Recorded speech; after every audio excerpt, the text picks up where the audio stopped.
Dans l'assemblée des saints, assoiffé je me tiens, que ton onction descende sur moi.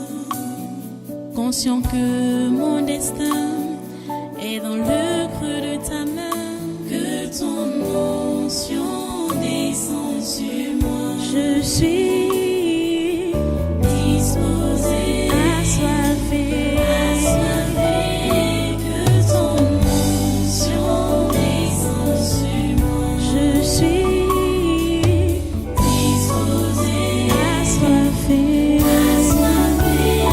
que ton onction descende sur moi.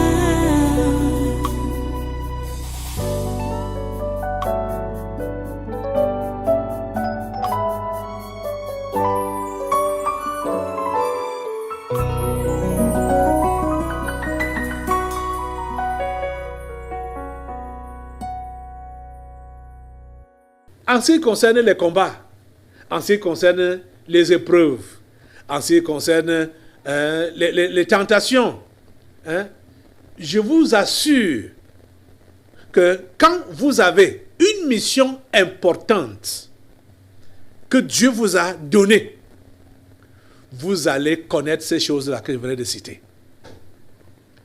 Donc, Léla, Nombo, ne pense pas que la récession là est tellement forte, c'est tellement dur. Non, non, non, ne dis pas ça. Si Dieu permet que tu passes par là, Dieu a un plan avec ta vie. Dieu a un plan pour toi. Tu vas servir de modèle et d'exemple pour plusieurs. Tu comprends, non? Tu vas aider dans la foi de plusieurs. Tu comprends, non? Donc, ne te décourage pas, ne te fatigue pas. Et je vais donc appeler nous tous qui connaissons les grands défis. C'est parce que Dieu nous aura, ou du moins, où il aura à beaucoup nous confier. C'est de ça qu'il est question. Vous comprenez ça? Je sais qu'il y a certains, soit ici, soit là-bas, à la diaspora, qui connaissent des épreuves ou qui savent qu'ils doivent prendre des décisions. Et ils voient que c'est vraiment très fort, très dur. Je te dis que c'est à la mesure de ce que tu auras à faire comme rendement dans la maison de Dieu que tu confrontes ces épreuves-là, que tu as ces défis-là. Parce que tu vas servir de modèle. Tu comprends ça? C'est de ça qu'il est question. Il faut payer le prix. La foi chrétienne demande un prix à payer. C'est pourquoi Paul va donc dire que je traite durement mon corps et je le tiens assujetti. Je traite durement mon corps et je le tiens assujetti. De peur d'être rejeté, de peur d'être moi-même rejeté après avoir prêché aux autres. Les amis, c'est sérieux, hein? C'est sérieux. Quand Jésus dit que, je repars dans Luc 14, verset 27 là, et quiconque ne porte pas sa croix et ne me suit pas ne peut être mon disciple. Et quiconque ne porte pas sa croix et ne me suit pas ne peut être mon disciple. Cette croix, ce n'est pas une histoire, ce n'est pas la matière, un objet que plusieurs mettent au cou là. L'autre jour, j'étais dépassé de voir mon fils avec un pendatif en forme, avec la croix dessus, une chaîne avec un pendatif, croix, crucifix. J'étais dépassé. Dépassé. Je lui ai dit, s'il te plaît, enlève-moi ça rapidement. Je lui ai demandé, mais comment est-ce qu'une telle idée peut te venir en tête? Je lui ai demandé, bon, si les gens me voient avec ça, une chaîne avec un pendatif croix dessus, ça va passer, ce sera comment? Il me dit, non, ce sera bizarre. Donc, pour moi, ça ne peut pas marcher. Il lui dit, mais et toi alors? Hein? Mais ta tête est allée où pour faire une telle chose? Donc, la croix dont Jésus-Christ parle ici, ce n'est pas une croix physique. Ce n'est pas une croix physique. Ce n'est pas comme cette histoire que cette femme a fait là-bas au Nigeria.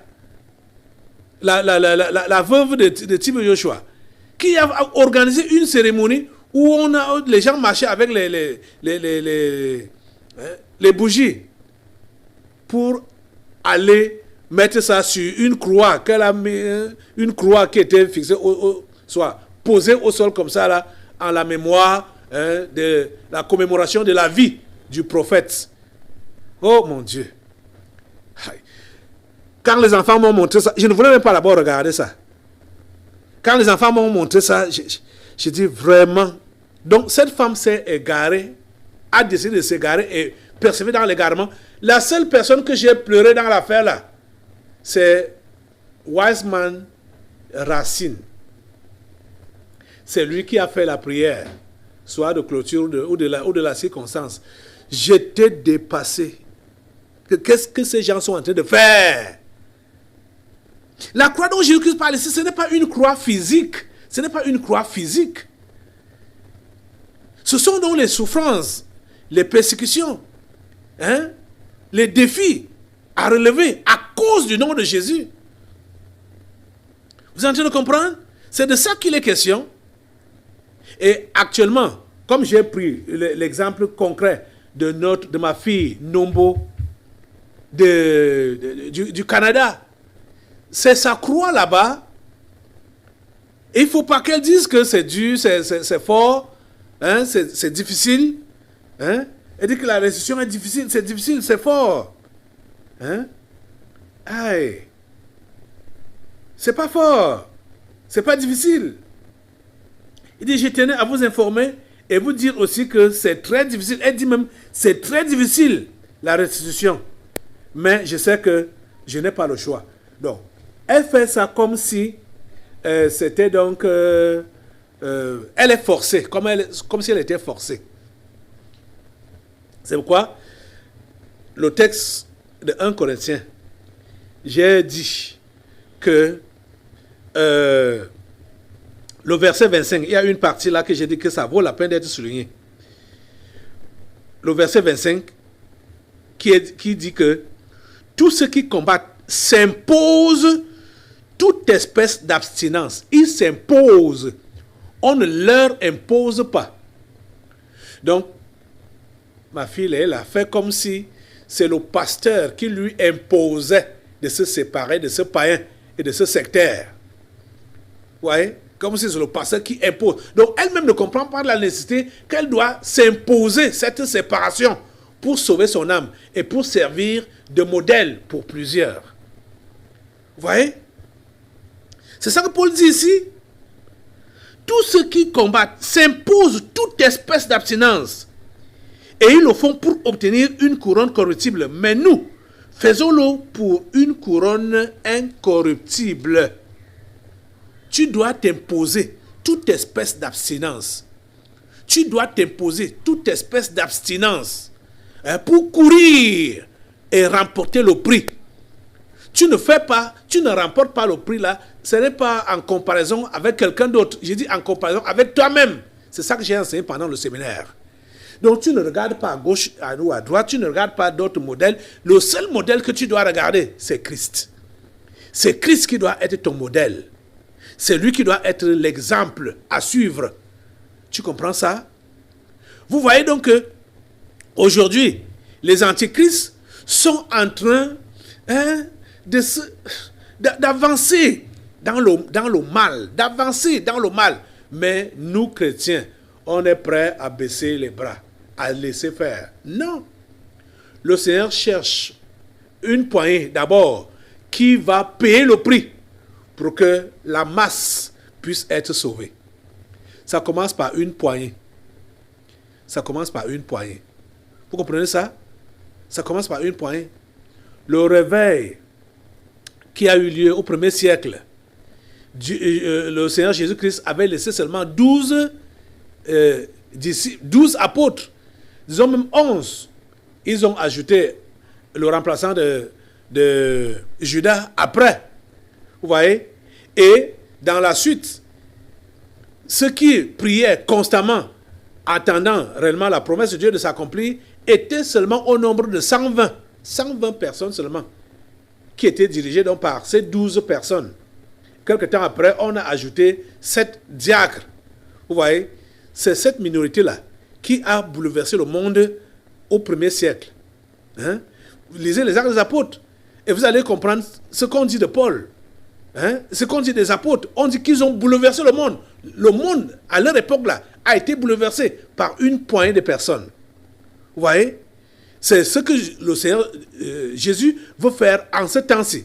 Bouleverser ce monde avec une poignée de personnes. Ça commence par une poignée de personnes avant d'embraser le reste. Vous êtes en train de comprendre? Et tu dois être parmi ceux-là, tu dois être parmi cette poignée de personnes qui doit être utilisée par Dieu pour embraser le monde. Tu comprends ça? C'est pour cela que tu dois payer le prix. Et il faut que tu payes un prix fort. Nous devons tous nous attendre à payer des prix forts. Vous comprenez ça? Oh mon Dieu. Que le Seigneur vous aide à comprendre. Que le Seigneur vous aide à comprendre. Je vous dis la pure vérité. Que si, je me rappelle un jour ici, lors de délivrance, il y avait un esprit là qui était venu, je ne me rappelle plus de son nom, qui me demandait comment je fais pour être debout. Comment je fais pour supporter tout ça. Parce que quand c'était le chef bandit, voilà, c'était le chef bandit. Quand cet esprit-là, puisque il avait vu toutes les gaffes, les déraillements, les dérapages, les noyades, les naufrages, les crashs que plusieurs ont eu à faire dans cette église. Et ce n'est même pas des gens très éloignés, des gens proches, des gens qui avaient plus ou moins mon attention, une attention particulière. Il était dépassé de voir que malgré tout ça, je suis debout. Je lui ai dit que ce n'est pas ma force, c'est la force de Dieu. C'est la force de Dieu. Je sais en qui j'ai cru. Je connais celui que je sers. Je connais ce Dieu-là. Je crois en lui. Donc, malgré tout ce que je peux voir, ou tout ce que je peux vivre, ou expérimenter, ça ne peut pas m'ébranler. Rien ne peut m'ébranler. Je vous dis la pure vérité, avec mon cœur, et Dieu même le sait, que rien ne peut m'ébranler. Rien. Rien n'a ébranlé Jésus. Rien ne l'a ébranlé. Rien ne l'a ébranlé. Il a été trahi par tous. Mais rien ne l'a ébranlé. Et quand je peux voir que l'apôtre Paul, souvent quand je lisais l'apôtre Paul déclarant ces choses-là, j'avais pitié. Et en même temps, j'étais dépassé. Mais comment est-ce que Paul peut dire que tous l'ont abandonné? Comment Paul peut dire ça? Où est parti Timothée? Où est parti Tite? Où sont parties toutes ces églises qu'il avait implantées? Il dit que tous l'ont abandonné. J'étais dépassé. Je mettais mes mains sur... Je dis, mais ça, c'est pas vrai. Comment ça peut arriver? Et qu'est-ce que Paul disait? Qu'ils l'ont abandonné par amour pour le siècle présent. Que c'est le monde qui les a attirés. Ils n'avaient plus l'amour du Christ, ils avaient plutôt l'amour du monde. Les anciens collaborateurs de Paul, j'étais dépassé. Mais moi-même, je vis la même chose.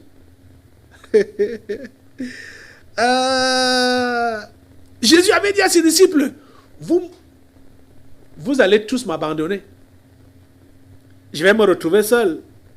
Jésus avait été le premier à dire ça à ses disciples. Pierre a fait le faux courageux pour dire jamais. Même si tout le monde t'abandonne, ça ne sera pas le cas pour moi. Je serai avec toi. Même s'il faut mourir avec toi, je vais mourir. Mais quand on a interpellé Pierre pour lui dire, mais on t'a vu avec cet homme, Pierre a dit, jamais je ne le connais pas. Il a dit jamais. Je vous jure que je ne connais pas cet homme. Ah, Seigneur Jésus, je bénis ton nom. Je loue ton nom. Je glorifie ton nom. J'élève ton nom au-dessus de tout. Tu es réel. Tu es authentique. Je crois en toi. Alléluia. C'est pourquoi, vous voyez, c'est pourquoi je ne peux pas me fatiguer quand je sais que je suis dans ce combat. Le combat qu'on mène actuellement ici. Depuis près de 2 ans aujourd'hui. Je ne peux pas baisser les bras. Pour dire que Seigneur, mais tu es où? Hein? Que malgré on est dans le combat et voilà tout le monde qui déconne, voilà tout le monde qui m'abandonne, voilà, je ne me fatigue pas. Je ne peux pas abandonner, je ne peux pas douter de Dieu, de sa bienveillance, de sa bonté. Ouais, je ne peux pas, même pas un peu. Ça ne peut pas passer dans ma tête pour dire que non, là, Dieu, tu m'as déçu.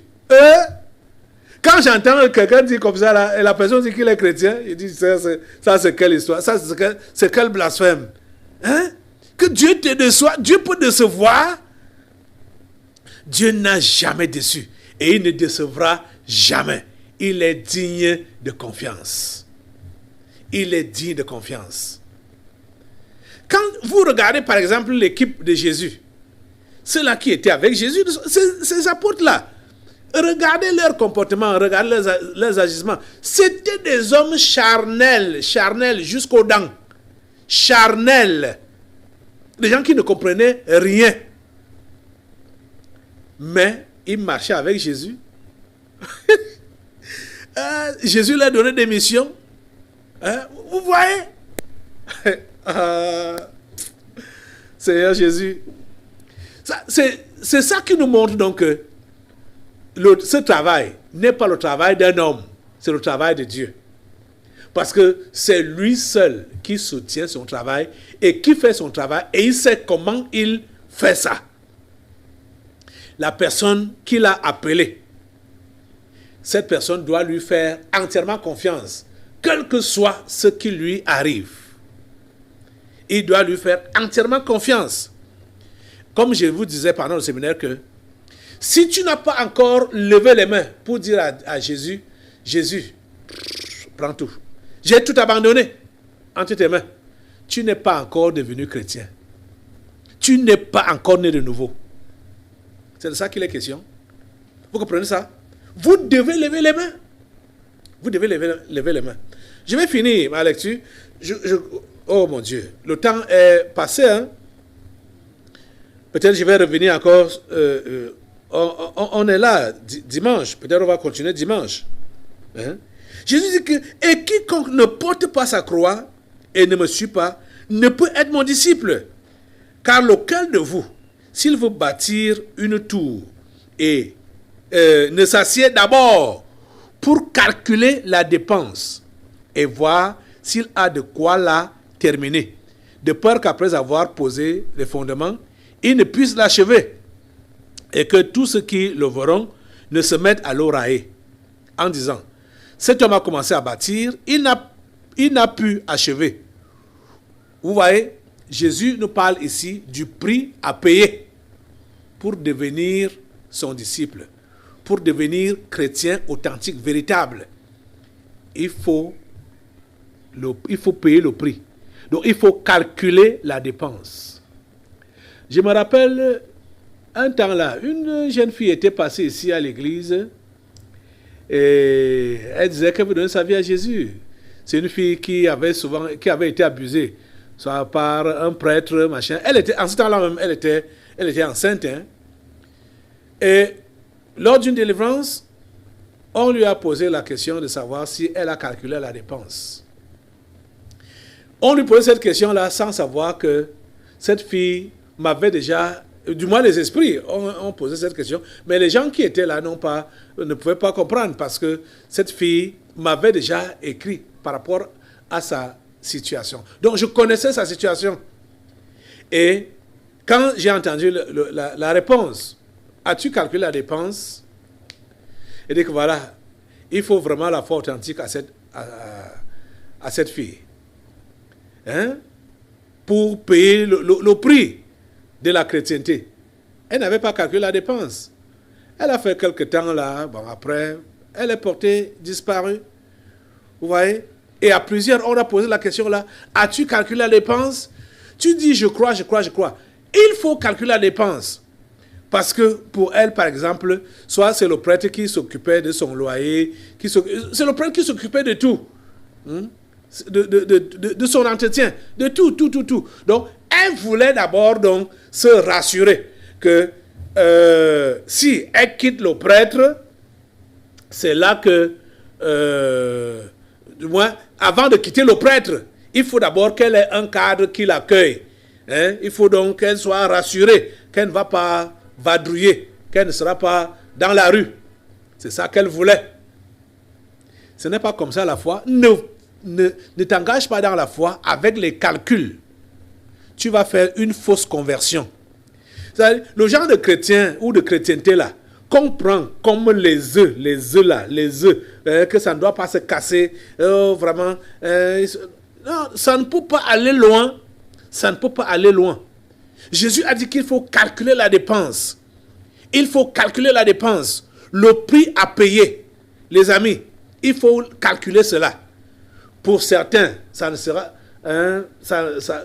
ça n'aura pas le même prix. C'est-à-dire, chacun a un prix particulier à payer.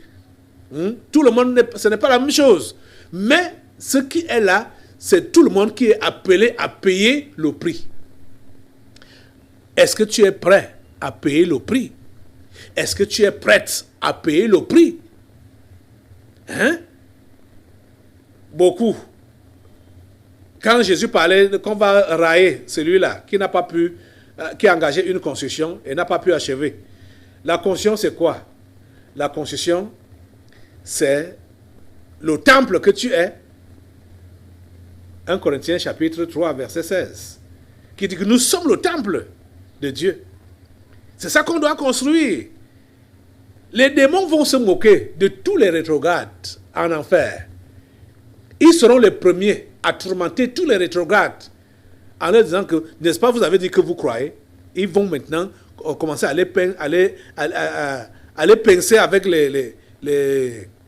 soit les flèches, avec les flèches. N'est-ce pas, vous avez dit que vous croyez. N'est-ce pas, vous nous avez envoyé le feu.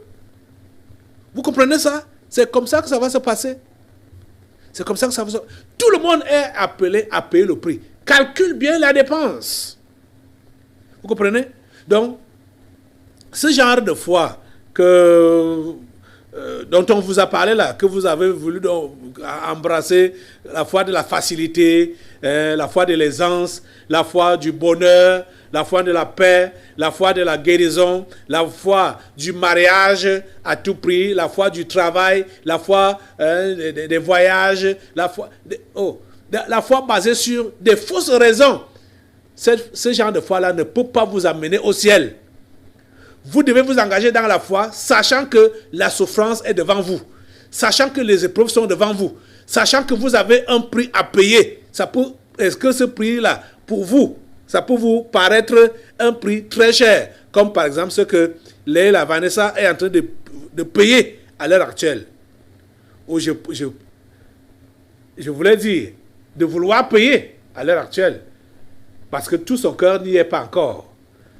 Léla, il faut que tu payes ce prix-là. Tout ton cœur doit y être. Tu dois payer ce prix-là. Le prix de ton âme, c'est obéir à toutes ces instructions qui t'ont été données à partir d'ici. Vous comprenez ça? C'est ça qu'il est question. Tous ceux qui combattent s'imposent toute espèce d'abstinence. Tous ceux qui combattent s'imposent.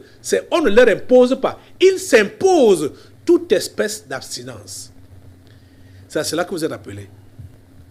Donc, les privations. Ils s'imposent des privations. Tu dois t'imposer des privations. Tu dois t'imposer des abstinences pour arriver au bout. Je ne vais pas tirer long. Je ne pensais pas vraiment que ça pouvait encore nous prendre une autre séance. On va continuer dimanche. J'ai à vous dire, ou encore mieux, le Saint-Esprit a à vous dire, soyez prêts à lui obéir. Acceptez par vous-même de vous imposer des abstinences pour arriver au but de votre foi. Le but de votre foi, c'est le salut de votre âme et le salut des âmes des gens qui vous entourent.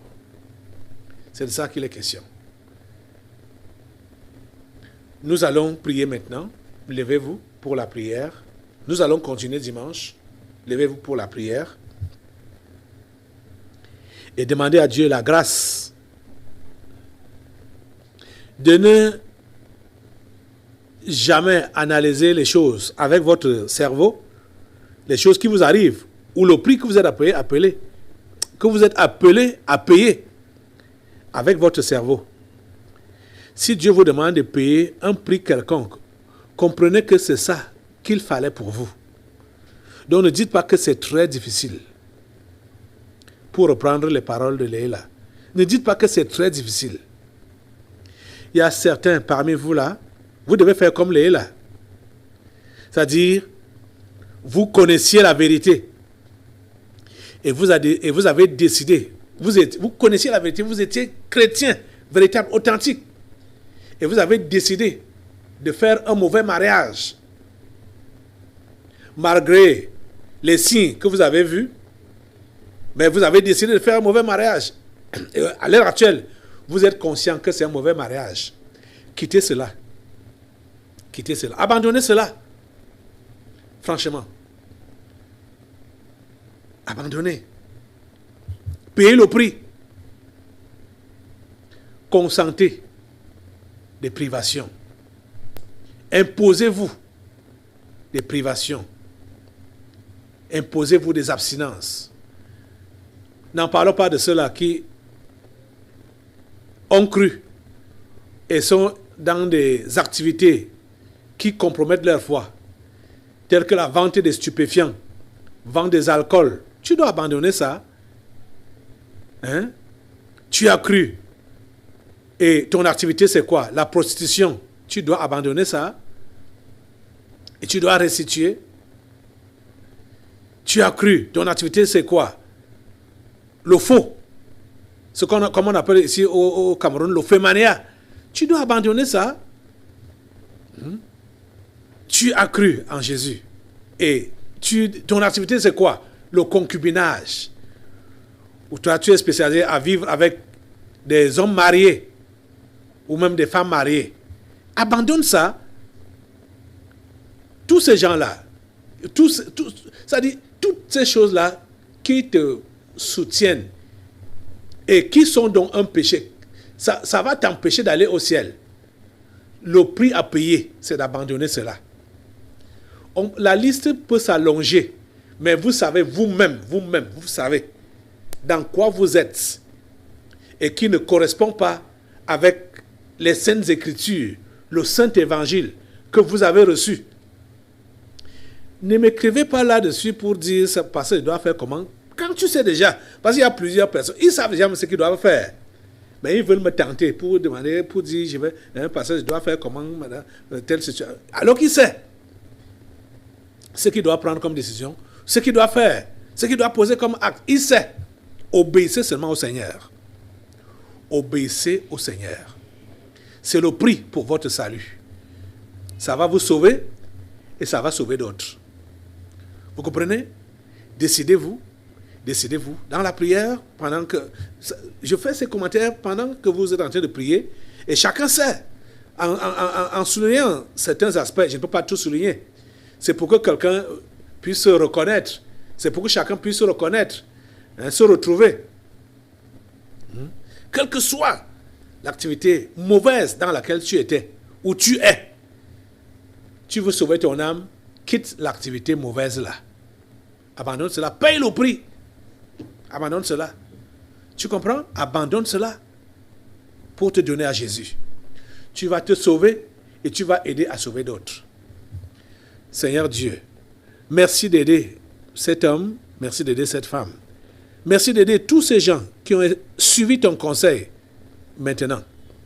Merci de les aider à se positionner pour toi Merci de leur donner, de s'imposer toutes sortes d'abstinences. Merci de leur donner de s'imposer toutes sortes de privations. Merci de leur donner de se renoncer et de renoncer à tout ce qui encombre leur foi pour se donner à toi.